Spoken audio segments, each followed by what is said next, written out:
Doctor Bhimrao Ambedkar ji धारा 370 के खिलाफ थे। वो धारा 370 नहीं चाहते थे। ब्लंडर ऑफ नेहरू देखिए, एक के बाद दूसरी गलती जम्मू कश्मीर को लेकर करते चले गए। जम्मू कश्मीर में भाजपा का मतलब राहत, नेशनल कॉन्फ्रेंस और कांग्रेस का मतलब आफत है। ये लोग फिर धारा 370 को वापस लाने की बात करते हैं। डॉक्टर भीमराव अंबेडकर जी धारा 370 के खिलाफ थे। वो धारा 370 नहीं चाहते थे। लेकिन ब्लंडर ऑफ नेहरू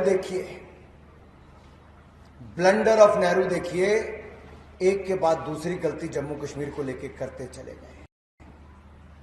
उसका खामियाजा जम्मू कश्मीर के लोगों को 7 दशकों तक सहना पड़ा।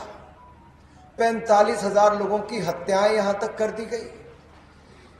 देश के अन्य राज्य जहां आगे बढ़ रहे थे, यहां बॉम्ब शेलिंग से लेकर आतंकवाद, अलगाववाद, पथरावबाज की घटनाओं से यहां के लोग जान गंवा रहे थे। कश्मीरी पंडितों पर यातनाएं करके उनको पलायन के लिए मजबूर किया गया। हमने तब भी कहा था डॉक्टर श्यामा प्रसाद मुखर्जी जी के समय कि एक देश में 2 संविधान, 2 प्रधान, 2 विधान नहीं हो सकते, 2 निशान नहीं हो सकते। और जब हमारी सरकार बनी, हमने 5-6 अगस्त 2019 को धारा 370 को सदा सदा के लिए समाप्त कर दिया है। और मैं नेशनल कॉन्फ्रेंस कांग्रेस के लोगों से, पीडीपी से कह देना चाहता हूं, ये सदा सदा के लिए धारा 370 समाप्त हो गई है। अब कोई इसको वापस नहीं ला सकता है। क्यों वापस लाना चाहते हैं एनसी कांग्रेस और कौन क्यों लाना चाहते हैं? क्योंकि ये वापस पथरावबाज, अलगाववाद, आतंकवाद में जम्मू कश्मीर को झोंकना चाहते हैं। ये चाहते हैं पीएसए को हटाकर नशे बेचने वाले छूट जाएं, आतंकवाद, उपद्रव फैलाने वाले छूट जाएं, पथरावबाजी करने वाले छूट जाएं। अरे ये तो यहां तक पहुंच गए कि जिसने संसद पे हमला किया था, अफजल गुरु, ये उसको छुड़वाने उनकी बात करते हैं। इस देश में कोई उनके ऐसे गुनाह को माफ नहीं कर सकता। सुप्रीम कोर्ट ने भी माफ नहीं किया था। वोट बैंक की राजनीति में इतना गिर जाएंगे, राहुल गांधी जी विदेश में जाके भारत का अपमान करेंगे और अब्दुल्ला परिवार जम्मू कश्मीर में बैठकर वापस आतंकवादी समर्थक वाले लोगों को दिशा में बात करेंगे। पहली बात मैं कहना चाहता हूं कि धारा 370 सदा के लिए चले गई। उसके जाने के बाद चहुमुखी विकास जम्मू कश्मीर ने देखा है। IIT, IIM, 2 AIIMS, medical colleges, 7-15 nursing college से लेकर ना जाने हजारों किलोमीटर की सड़कें बना दी, खेल के स्टेडियम्स बना दिए, नई ऊंचाइयों पे पहुंचाया। 25,000 करोड़ का निवेश तो केंद्र का, 78,000 करोड़ का और पाइपलाइन में है। यही नहीं, रिकॉर्ड पर्यटक आज तक के यहां पर पिछले वर्ष आए, आगे और बढ़ने वाले हैं।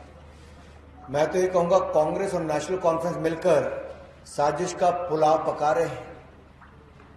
और इस साजिश इनकी ऐसी है कि वापस इसको पथरावबाज, अलगाववाद, आतंकवाद में झोंक दिया जाए। और राहुल गांधी जी, आपको तो राष्ट्र का स्वाभिमान और राष्ट्रीय ध्वज का सम्मान ये आपके शासनकाल में तो था ही नहीं, न एनसी के न कांग्रेस के समय। हमने जम्मू कश्मीर को आतंकवाद से उबारा है और हम ही इसको संवारेंगे भी। डबल इंजन की सरकार जब बनेगी, केंद्र में भाजपा है, प्रदेश में भाजपा की सरकार बनेगी, तो जम्मू कश्मीर का चहुमुखी विकास होगा। जम्मू कश्मीर से आतंकवाद का अध्याय समाप्त करने के लिए हमने लगातार प्रयास किए हैं। 70%, 70% कमी आई है आतंकवादी हमलों में। और ये देखिए, केवल जम्मू कश्मीर नहीं, नॉर्थ ईस्ट में भी 75% के लगभग है।